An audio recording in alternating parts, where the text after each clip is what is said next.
Assalamualaikum warahmatullahi wabarakatuh. Hai guys, jumpa lagi dengan saya Ece Sub guys.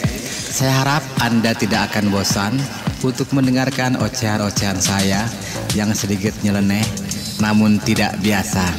Akan menjadi biasa jika Anda telah merasa kenikmatan yang biasa semua orang merasakan.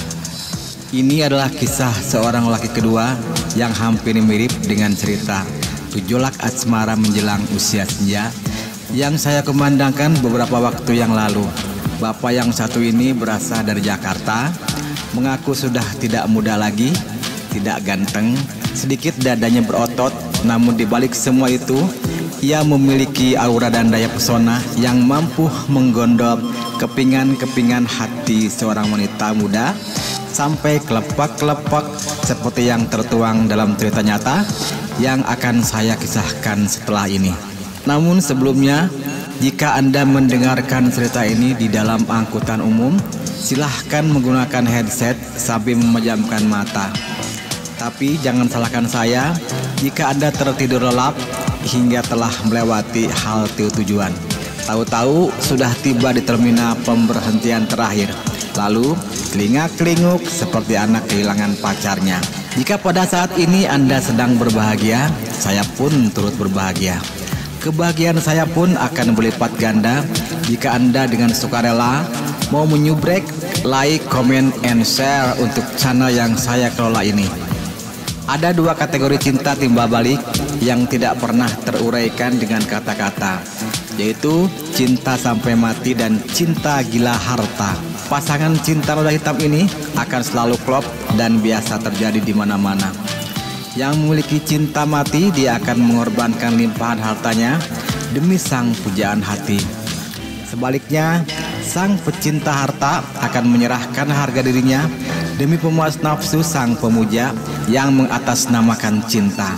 Mereka akan selalu saling menggenggam tangan dengan erat untuk melepas kerinduan dari sela-sela kokohnya jeruji pagar ayu yang mereka bina tentunya.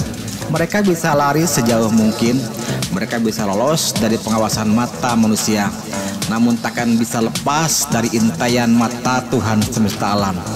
Anjay, kita langsung saja ke TKS alias tempat kejadian sesungguhnya. Cit, dubrak. Suara mobil setengah ngerem mendadak. Walau sekuat tenaga kuinjak pedal rem, namun tertabrak juga seorang wanita muda yang tengah hamil tua itu. Dan sekarang tergeletak persis di bibir depan mobilku. Aku terhenyak lemas di jok mobilku. Apes, gumamku. Disambung, astagfirullahaladzim. Pelan-pelan ku buka pintu mobil dan aku turun melihat wanita itu. Ya Allah, aku berucap dalam kepanikan melihat ada darah di kening, tangan dan sedikit tembus pada pakaian bawah sang wanita. Suasana meledak gaduh dan kacau karena banyak orang berdatangan. Bahkan entah datang dari arah mana. Tiba-tiba ada orang yang meninjuku satu kali. Namun ketika akan meninjuku lagi, orang itu ditahan oleh yang lainnya. Cepat tolong, angkat, bawa ke rumah sakit, teriak salah satu dari mereka. Pikiranku bertambah kalut saat ku dengar teriakan-teriakan kecil dari dalam mobilku. Rupanya anak-anak jemputanku juga kaget dan histeris. Nangis, teriak-teriak tak menentu menambah kecemasanku. Sebagian dari orang-orang itu akhirnya menarik aku agar segera kembali ke dalam mobil untuk mengantar wanita tersebut ke rumah sakit. Sementara anak-anak jemputanku kusuruh pindah duduk di jok bagian belakang, berhimpit-himpitan, dan wanita itu dimasukkan ke dalam mobil lalu dibaringkan di jok bagian tengah oleh yang lainnya. Aku menjalankan mobil perlahan dan orang-orang itu menepi untuk memberi jalan. Segera aku tancap gas menuju rumah sakit terdekat, khawatir akan keadaan wanita hamil yang berbaring di jok tengah itu. Sepanjang perjalanan, aku menyalakan lampu besar mobil dan memberi klakson terus-menerus agar pengguna jalan lain mengerti bahwa aku sedang terburu-buru dan butuh prioritas jalan. Walau aku sadar betul bahwa mobilku bukanlah mobil ambulans. Sesampainya di rumah sakit, suster segera membawanya ke ruang UGD. Sementara aku harus mengurus administrasinya dulu. Kemudian teringat aku belum menginfokan pada pihak sekolah bahwa siswa-siswi yang aku bawa mungkin akan datang terlambat. Juga aku telepon seorang rekanku untuk menjemput siswa-siswi yang pasti tengah gelisah menunggu dalam mobilku. Selang beberapa jam, entah dari mana infonya atau kabarnya, suami sang wanita datang dengan wajah yang terlihat berang menghampiriku. "Papa yang menabrak istriku?" tanyanya, dan aku berusaha setenang mungkin untuk menjawabnya. "Tertabrak, Pak, tadi sengaja. Tapi insya Allah saya akan bertanggung jawab." Seketika wajah berang itu terlihat berubah menjadi sedih. Tanpa berlinangkan air matanya. "Iya Pak, kecelakaan adalah musibah. Kami orang tak punya, jadi takut sekali dengan biaya rumah sakit," katanya lagi dengan lirih. Kurangku dia. "Alhamdulillah Pak, aku pun bukan orang mampu. Tapi istri Bapak perlu perawatan. Biarlah sambil istirahat beberapa hari di rumah sakit ini," kataku menghiburnya dengan tulus. Tiba-tiba ia tersentak cemas, setengah berteriak tatkala melihat sesuatu. "Anakku? Kandungan istriku? Gimana anakku?" "Alhamdulillah Pak, menurut keterangan dokter tadi, kandungan istri Bapak terjaga dengan baik. Tidak ada kendala dan normal-normal saja pasca kecelakaan tadi," ungkapku memberi penjelasan. Les, lunglai tubuh Bapak itu, pingsan rupanya. Dengan bantuan beberapa suster, suami dari istri yang kutabrak tersebut cepat siuman. Lalu aku memberikan sebotol minuman mineral untuk diminumnya. Setelah dia benar-benar tenang, aku mengajaknya ngobrol-ngobrol dan akrablah kami. Namaku Royadi, jadi sehari-hari aku dipanggil Roy.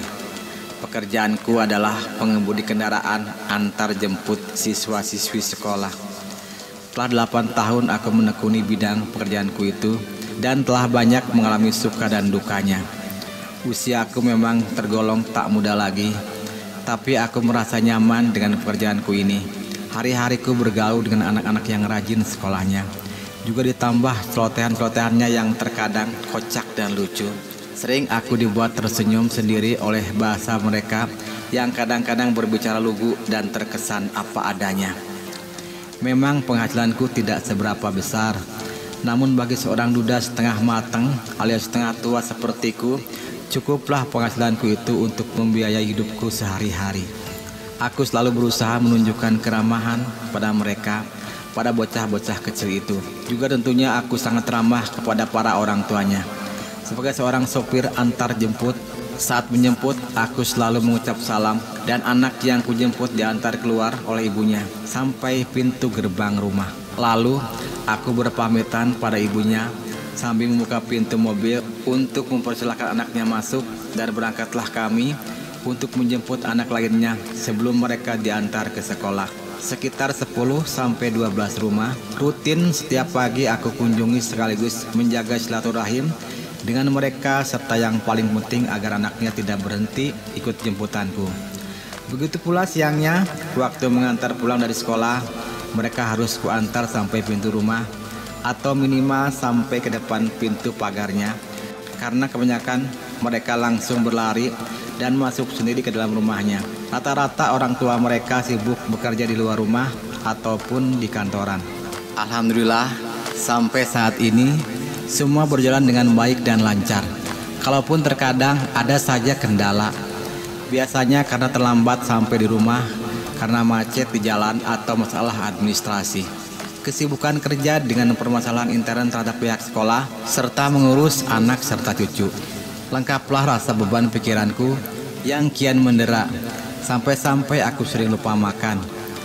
Hanya kepada Tuhanlah aku berdoa, berharap dan memohon jalan keluar atas masalah-masalah yang melilitku ini. Semoga Tuhan memberikan jalan yang terbaik. Amin ya robbal alamin. Sore harinya aku mengunjungi rumah sakit untuk membesuknya. Tampak wanita itu agak kaget saat aku masuk ke ruangannya. Kuperkenalkan diri dan kusampaikan bahwa akulah pengemudi mobil yang menabraknya. Tapi sungguh tak dinyana, setengah mati aku terkesima dengan jawabannya yang santai, bijaksana serta terdengar merdu di telingaku. "Oh itu ya, gak apa-apa mas, atau sebuah kecelakaan.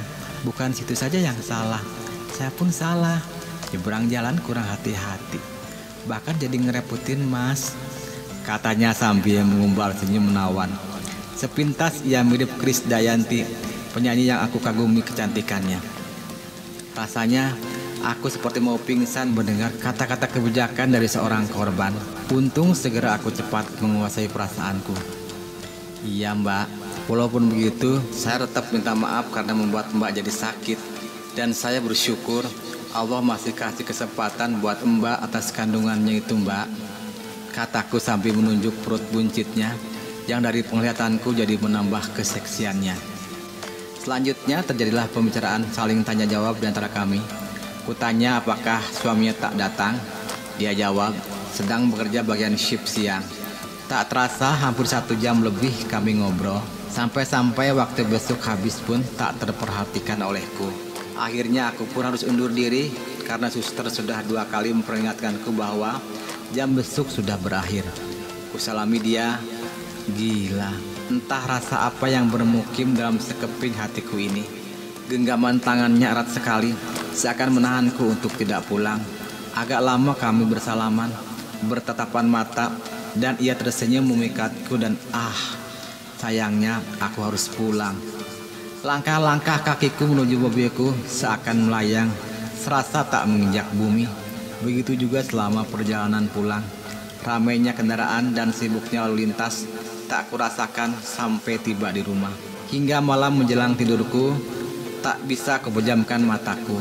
Manis senyumnya serta erat dan hangatnya tangan waktu berjabat tangan masih saja kurasakan. Anganku terbang, khayaku melayang, membayangkan betapa bahagianya hatiku bila dapat hidup berdampingan bersamanya. Namun, akal sehatku mengingatkan bahwa dia sudah menjadi seorang istri orang lain. Jatuh cintakah aku atau mimpikah aku? Tertidurlah aku sampai menjelang subuh. Pagi harinya, sepulang aku mengantar anak-anak sekolah, aku kembali membesuknya. Ternyata ada suaminya. Tapi aku melihat wajahnya berubah gembira ketika aku masuk dan memberi salam pada sepasang suami istri tersebut. Tak lama setelah aku menanyakan kondisinya, aku menuju ruangan dokter rumah sakit untuk menanyakan perkembangan kesehatannya. Alhamdulillah, dia hanya lecet dan shock saja. Kalau besok stabil kondisinya, sudah diperkenankan untuk pulang, ulas dokter itu. Dan berita itu aku sampaikan kepada dia dan suaminya. Hanya saja sang suami berkata, "Maaf Pak, bila berkenan, bisa antar istri saya sekalian pulang, karena saya besok kebagian kerja shift malam." Oh Tuhan, ujian apa lagi yang akan kuhadapi? Dari senangnya atas permintaan suaminya, cepat kujawab, "Baik Pak, insya Allah besok saya antar ibu pulang ke rumah." Dan setelah aku jawab begitu, segera aku pamit untuk pulang. Kembali sorenya pada hari itu pula, aku mengunjungi rumah sakit untuk membesuknya. Rupanya ia baru selesai mandi ketika aku masuk ke dalam ruangannya. Dia sedang menyisir rambutnya, tapi aku juga mencium wangi kesegaran khas seorang wanita. Aroma yang selalu saja membuat aku harus bilang dalam hati, "Sabar, sabar, kuatkan imanku." "Selamat sore Mbak, apa kabar sore ini?" Sapaku membuat dia menoleh, dan lagi-lagi aku harus memuji dalam hati atas kecantikan natura wanita yang baru selesai mandi itu. Alhamdulillah Mas, sudah sehat sekali rasanya," jawabnya sambil berbalik badan hingga terlihat perutnya yang buncit, seksi di balik sarung jarit yang membalut perut buncitnya itu. Syukurlah, timpa aku dan selanjutnya kami ngobrol seperti telah lama kena dekat satu sama lain. Sampai aku terkaget senang setelah aku berkata, "Pesan suami Mbak tadi pagi, minta aku yang mengantarmu pulang besok Mbak." "Saya senang diantar oleh Mas, rasanya sudah seperti suamiku sendiri," katanya sambil tersenyum menggoda. Alamak, terbang rasanya diriku ini, entah hinggap ke langit berapa. Kembali sore ini aku hampir lupa bahwa jam besuk sudah berakhir. "Aku pamit dulu Mbak, sampai besok ya," pamitku sambil menghampiri untuk menjabat tangannya. Entah malaikat yang membisikkan dan menuntunku atau setan keparat yang menyuruh dan mendorongku untuk mencium keningnya yang dia majukan ke arahku. Rasanya tak bisa tergantikan oleh apapun saat ku mencium keningnya itu. Kemudian aku pun pulang. Sampai di rumah kembali anganku seakan terbang melayang dan tak bisa tidur semalaman. Berhayal, gembira, bercampur aduk rasa ini. Seperti janjiku pada suaminya, tertindih rinduku yang teramat sangat. Paginya lebih awal aku tiba di rumah sakit untuk mengantar pulang wanita yang tertabrak olehku itu. Dan sekarang ia sudah sembuh. Gesit aku menyelesaikan administrasi di rumah sakit. Setelah selesai aku pun menuju ke ruangannya. Terkagum-kagum aku melihat dirinya. Kecantikannya, di balik perutnya yang buncit membuatku sejenak terkesima. Pagi mbak, sudah siap rupanya untuk pulang? Sapa dan tanyaku yang jawab seenaknya. Saya bukan sekedar siap untuk pulang mas, tapi saya siap menunggu kedatanganmu mas. Mati kutu gue, dibuat gila rupanya aku ini olehnya. Mbak bisa aja, saya kan dipesan sama suami mbak, kataku membalas. Mana yang harus dibawa barangnya mbak? Tanyaku lagi. Kembali aku dibuat tak berkutik atas jawabannya. Tuh, gitu kan? Masa barang yang ditanya, bawalah diriku ini mas. Sambil menghampiriku, tanpa rasa canggung ia langsung menggandengku dan menarik tanganku keluar ruangan. Telapak tanganku berkeringat dalam genggamannya. Begitu juga dengan keningku, terasa dilumuri keringat dingin. Untungnya aku tidak pingsan, karena aku masih bisa menguatkan hati ini, meski terasa jantungku berdenyut kencang. Berjalan kami menyusuri selasar rumah sakit. Namun puluhan orang yang berlalu lalang, yang kebetulan berpapasan dengan kami, tak henti-hentinya menatap kami. Dari tatapan mata mereka seolah-olah mengatakan, bahagianya pasangan itu. Namun dalam hati aku menjawab, bukan istriku, aku bukan suaminya, tapi memang aku saat ini sedang bahagia bersamanya. Sesampainya kami di teras depan, bentar tunggu di sini dulu ya, aku ambil mobil dulu, kataku sambil tergopoh-gopoh, berniat menuju tempat parkiran. Iya yang, jangan lama-lama ya, sahutnya. Sontak aku kaget mendengar kata yang. Aku menengok padanya sebelum meneruskan langkah panjangku. Aku menatap wajahnya dan ingin meyakinkan apa yang dikatakannya. Namun ia malah membalas dengan senyuman menggoda yang meningkatkan gejolak jiwaku sebagai lelaki normal. Ayo mbak, naiklah, ajakku setelah mobil yang ku kemudikan berhenti persis di depannya. Dan naiklah ia. Mobilku meninggalkan rumah sakit menuju jalan raya untuk mengantarnya pulang. Belum jauh perjalanan, dia memintaku, yang, kalau ada tukang buah, kita berhenti dulu ya. Iya mbak, jawabku singkat. Si emas udah dipanggil yang masih panggil aku mbak. Curang tuh, panggil saja mami atau panggil sayang gitu. Sungutnya rada meninggi, jelas terkesan kesal. Mbak, jujur saya senang bersama mbak, tapi panggil sayang saya masih canggung mbak. Mbak kan punya suami, tekanku menjelaskan agar dia mengerti atas kecanggunganku. Dan seolah menyadarkannya bahwa ia telah bersuami dan berbadan dua. Sebuah ciuman mampir di pipiku yang tengah nyetir. Walau aku kaget, tapi untung saja kendaraan tetap terkendali. Namun tak dapat aku pungkiri, hatiku serasa terbang melayang, entah hinggap di mana, karena aku pun sudah lama tidak pernah bersentuhan dengan lawan jenis, hidup sepi sebagai seorang duda. Entah kenapa, melihat sikapnya yang agresif padaku, keberanianku pun muncul secara tiba-tiba. Kuraih tangannya dan ku genggam erat, ku cium tangannya, lalu ia tersenyum. Pipinya merah merona, namun matanya sempat mengerling genit sebelum menunduk. Mati kau, kataku dalam hati. Sambil mengemudi sekali kulihat wajahnya yang semakin genit, hingga darah kelelakianku semakin menggelegak. Teruslah menggodaku, aku mulai panas kau goda. Aku terus menggenggam tangannya dan kini dia tak banyak bicara. Bahkan tempat jualan buah pun sudah kulewati. Tidak terasa sampailah di halaman rumahnya yang disambut seorang ibu tua dan seorang anak berumur kira-kira 3 tahunan. Siapa mereka yang? Tanyaku yang mau tidak mau sudah tertular memanggilnya sayang. Ibu dan anak pertamaku, Jawabnya singkat tanpa menoleh padaku. Setelah aku duduk di kursi, secangkir kopi panas disuguhkan oleh ibunya. Seharusnya kamu, Say, yang membuat kopi untukku, kataku sambil mencoba mengakrabkan diri pada anaknya yang tidak tenang di kursi di sampingku. Tak lama ibunya pun ikut nimbrung bersama kami. Kami ngobrol dan bercerita tentang keluarga masing-masing. Akrab, kekeluargaan yang terasa hangat. Kesan keluarga yang santun terlihat jelas diperlihatkan ibunya dalam bincang-bincang kami. Sampai saatnya aku pamit untuk pulang, karena jadwal untuk antar siswa pulang telah tiba. Dia, anaknya dan ibunya mengantarku sampai di halaman rumah. Ikut yuk dek, ku berbahasa basi kepada anaknya, yang dibalas dengan gelengan kepala. Sekali lagi saya mohon maaf ya ibu, atas kecelakaan putri ibu, imbuhku. Ah, itu sudah terjadi pak. Biarlah yang ada, malah sekarang kita jadi tambah keluarga dalam silaturahmi. Sering-sering mampir ke sini pak, ungkap sang ibu dengan wajah ceria, serta sekelebat kulihat matanya berbinar senang. Saya pamit bu.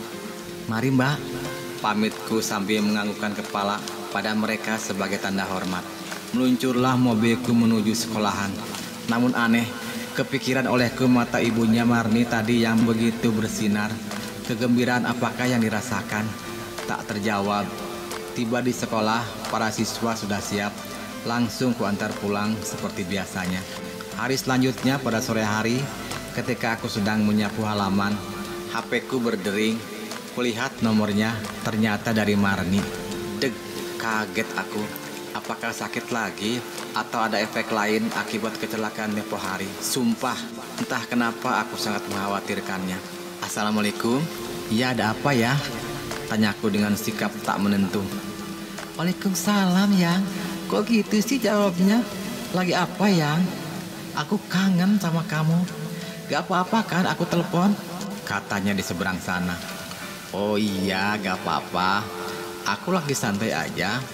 Kamu lagi apa? Jawabku santai setelah tahu bahwa dia baik-baik saja. Kan tadi udah dibilang, aku lagi kangen kamu. Jawabnya menggoda, disambung. Yang, ntar malam kesini ya. Aku tunggu pokoknya. Tak, teleponnya ditutup. Tidak memberi kesempatan buatku untuk menolak atau mengiyakannya. Malamnya aku ke rumahnya. Assalamualaikum. Aku mengucap salam sambil mengetuk pintu rumahnya. Iya, bentar, teriaknya dari dalam. Kletek, suara kunci pintu dibuka.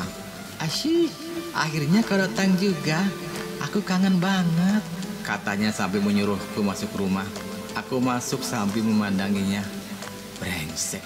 Dalam hatiku menggerutu. Ngundang, tapi pakaiannya aduh, mengundang libidoku pula. Dia hanya berpakaian daster transparan, sehingga terlihat jelas perut buncitnya yang seksi. Di bagian dadanya pun jelas terlihat tidak menggunakan lapisan dalaman. Sungguh menggemaskan. Dia duduk di kursi di hadapanku. Kami bercerita ke sana kemari, dan ada saja yang bisa dijadikan topik pembicaraan kami. Aku baru menyadari bahwa dari tadi ibu dan suaminya tidak tampak. Ibu dan suamimu kemana? Tanyaku penasaran. Suamiku kerja shift malam. Ibuku habis isya langsung tidur. Nanti malam bangun untuk sholat tahajud, sahutnya. Selanjutnya kami ngobrol. Sesekali aku mencuri pandang ke arah dadanya yang menggoda iman. Sebagai lelaki aku tidak tahan, harus selalu menyaksikan pemandangan yang menggelegakan isi rongga dadaku ini. Tak tahan, akhirnya aku pamit pulang. Diantarnya aku ke arah pintu. Sebelum aku memegang gagang pintu, tiba-tiba ia genggam tanganku dengan erat, dan tak urung diciumnya pipi kananku sambil melompat untuk berbalik. Namun tak mudah untuk melepaskan tangannya begitu saja, sehingga ku cium keningnya sambil pamitan untuk pulang dengan beribu rasa mengawang-awang. Beberapa hari kemudian, aku sengaja main ke rumahnya di siang hari, sengaja tanpa memberitahu dulu sebelumnya, berharap bertemu dengan ibu dan suaminya. Alhamdulillah, aku bertemu dengan semuanya. Kami ngobrol layaknya sebagai keluarga, canda tawa bersahabat. Kuperhatikan Marni malah seperti salah tingkah, sebentar-sebentar masuk dan keluar dari kamarnya. Tampak seperti tak suka jika aku datang di saat suami dan ibunya berada di rumah. Sore harinya setelah aku ngobrol panjang lebar dengan suami dan ibunya, akhirnya aku pulang. Sebelum pulang, sempat aku berencana mengajak jalan-jalan bersama ke Cianjur, ke tempat orang tuaku, dan kami sudah janjian akan berangkat ke sana. Hitung-hitung rekreasi, tambahku. Saatnya kami berangkat ke Cianjur. Pagi-pagi aku sudah tiba di rumahnya. Cuma agak bingung sedikit karena suaminya ternyata kerja siang dan ibunya sedang terkena flu, dan sudah diputuskan bahwa yang berangkat hanya dia saja. Sempat suaminya menelepon aku bahwa dia tidak bisa ikut karena pekerjaannya tidak bisa ditinggalkan. Aku mengiyakan dan berangkatlah kami. "Anakmu nggak diajak?"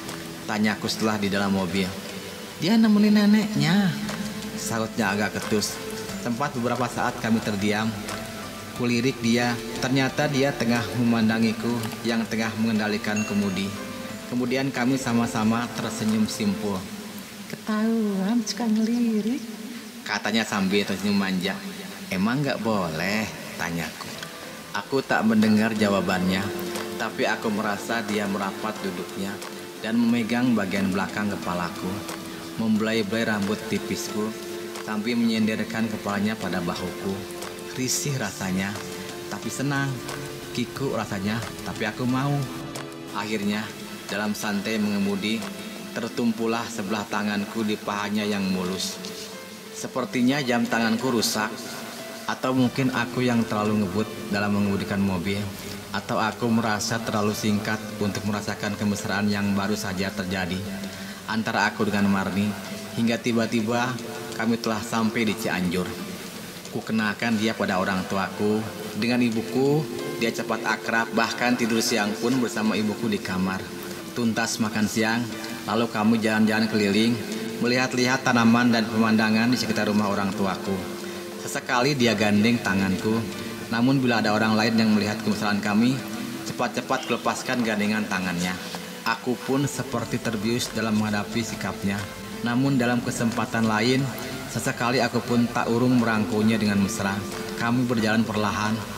Aku merasakan kemesraan yang belum pernah aku rasakan sebelumnya.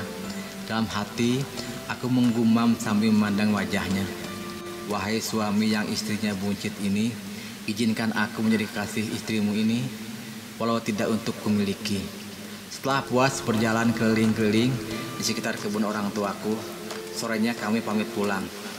"Hati-hati dengan kandunganmu, nak. Dijaga dengan baik ya," pesan ibuku kepadanya.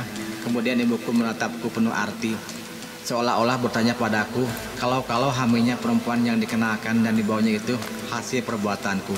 Namun baik ibu ataupun ayahku belum atau mungkin tidak berani menanyakan padaku secara langsung. "Jangan ngebut, Roy," pesan ayahku ketika kami berpamitan padanya. Di dalam mobil, tanpa dikomando, ternyata Marni sudah merapatkan tubuhnya padaku yang sedang mengemudi. Walau terhalang rem tangan, tidak menjadi halangan untuk bersender padaku, merebahkan kepalanya pada bahuku. Aku tidak tahan untuk tidak merangkul dan membelai bagian perutnya yang buncit. Tanganku pun menjelajah ke seluruh bagian-bagian sensitifnya, hingga kulihat matanya meremelek. Spontan darah kelelakianku menggelegak sampai di ubun-ubun. Aku merasakan hembusan nafasnya yang hangat di bagian leherku. Kupikir ia tertidur, ternyata dia sedang memandang wajahku dengan ratapan yang nakal. Entah apa yang ada dalam pikirannya. Sementara hari mulai gelap, sampailah kami di puncak pas. Dia minta berhenti untuk mampir. "Ya, kita berhenti dulu yuk di puncak pas. Aku ingin sekali lihat-lihat suasana puncak pada malam hari," ungkapnya manja. "Dingin yang, kabut gelap lagi. Apa yang mau dilihat?" Aku mencoba menolaknya secara halus. "Tak apalah, aku ingin merasakan udara puncak ya," balasnya setengah memaksa. Untuk kesekian kalinya aku tidak bisa menolak permintaannya. Mobil aku parkirkan.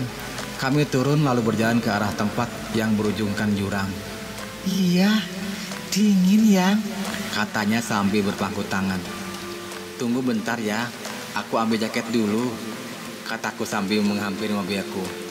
Aku meraih jaket yang memang selalu tersampir di jok mobil. Aku menutup pintu mobil lalu cepat-cepat menghampirinya, berniat ingin menyampirkan jaket di bahunya, agar sekalian ada alasan untuk merangkul tubuhnya dari belakang. Namun dia mengelak seolah menolaknya.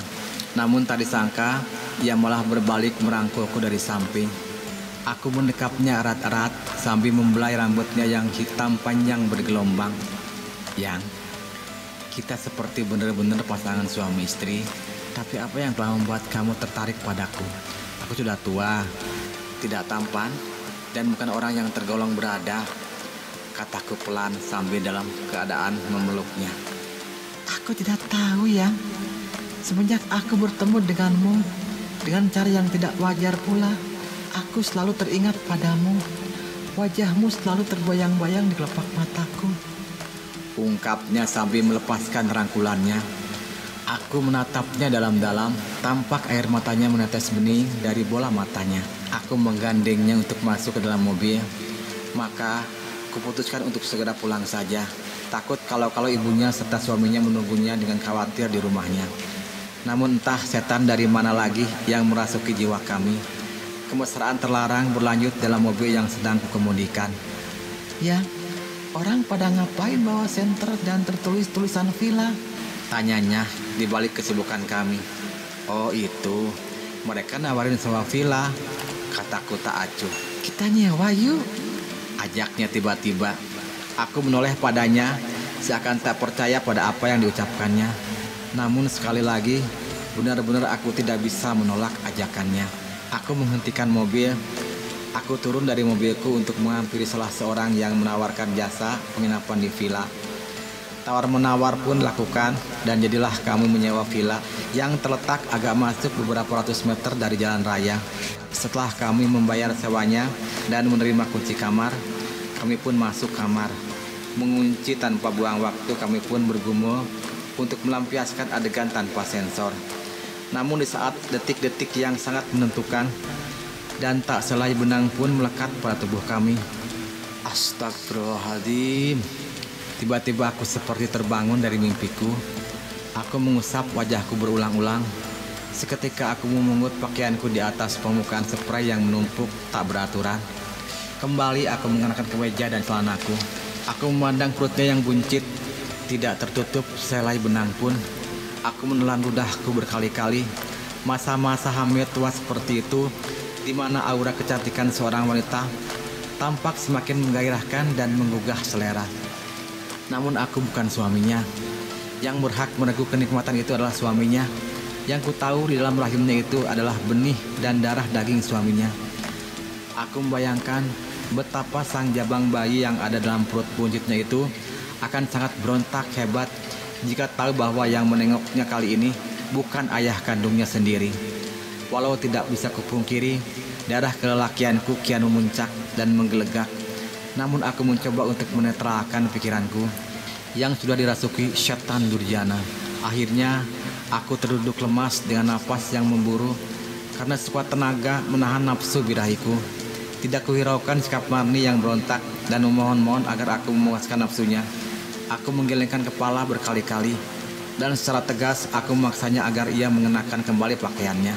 Setelah bagian-bagian auratnya tertutup, aku berbaring lagi di sisinya, mencium keningnya untuk sekadar menghiburnya agar tidak terlalu kecewa. Aku tidak bisa, Yang. Maafkan aku, bisikku dengan lemah lembut. Kenapa? Tanyanya dengan suara tertahan, seolah tak percaya pada tindakanku yang di luar dugaannya. Dan mungkin pula menganggapnya bahwa aku seorang lelaki tolol karena tidak mau menyambut ikan yang jelas-jelas sudah menempel di kayunya. Maafkan aku, Yang. Aku tidak bisa. Kau boleh membenciku seumur hidupmu, tapi aku benar-benar tidak bisa untuk melakukannya. Aku tidak kuasa untuk mengkhianati kepercayaan suamimu padaku. Aku pun tidak mau menodai darah daging yang ada dalam kandunganmu itu dengan tetesan nafsu birahiku yang jelas-jelas calon jabang bayi itu murni dari tetesan cinta kasih suamimu. Ulasku panjang lebar agar dia benar-benar mengerti dan memahami ketakutanku untuk berbuat lebih jauh. Ya sudahlah, aku tak bisa memaksamu, ya, ungkapnya sambil memeluk wajahku yang akhirnya kami berbaring berpandangan dan berpelukan kembali sampai kami tertidur pulas. Pagi-pagi aku terbangun karena ketukan pintu. Rupanya pegawai villa yang membawa sarapan untuk kami. Ku terima di balik pintu, ku kunci kembali. Aku berbaring di sebelahnya dan membangunkannya. Dia tersenyum menarikku ke dalam pelukannya. Tak lama kemudian kami sarapan, mandi dan berkemas. Setelah menemui pegawai villa, kami pamit untuk beranjak pulang. Dalam perjalanan, kami hanya berdiam membisu. Kami tenggelam dalam pikiran masing-masing. Aku menyesal karena hampir saja berbuat terlalu jauh untuk berhubungan intim layaknya suami istri. Aku lihat raut wajah Marni. Tampak ia pun menyesal. Tapi mungkin bukan menyesal karena hilap. Namun tampaknya ia menyesal karena tidak kesampaian untuk melakukan hubungan intim. Mereguk kenikmatan sesaat guna menyulam dosa besar. Ya, sebaiknya kita tidak usah bertemu lagi. Cukup sampai di sini saja. Aku menguatkan diri untuk mengatakannya, walau dalam hati kecilku sesungguhnya menolak perkataanku. Kenapa begitu ya? Tanyanya keheranan. Tampak jelas raut wajahnya teramat sangat kecewa dengan pernyataanku itu. Jelas-jelas hubungan kita sangat terlarang, Yang. Tegasku lagi. Marni tidak menyahut. Aku penasaran kenapa ia terdiam begitu. Aku menoleh padanya. Tampak ia menangis. Air matanya mengalir deras. Sebenarnya aku tidak tega. Benar-benar sangat tidak tega melihatnya. Namun aku menegarkan hatiku untuk tidak lumer pada sikapnya yang mungkin saja agar aku iba padanya. Suasana kembali hening. Yang terdengar hanya suara deru mesin mobil yang kukemudikan. Setibanya kami di halaman rumahnya, aku sengaja tidak turun dari mobil untuk mengantarnya.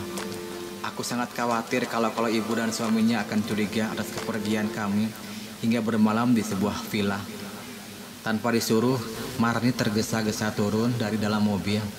Kemudian tanpa menoleh, tanpa menghiraukanku pula, ia berlari menuju pintu masuk. Aku tertegun sejenak, namun ada perasaan lega dalam hatiku karena aku tidak sampai hati merusak pagar ayu milik orang lain. Aku menyetarter mobilku untuk segera tancap gas. Namun sebelum mobilku meninggalkan pekarangan rumahnya, aku sempat menoleh ke arah pintu rumahnya.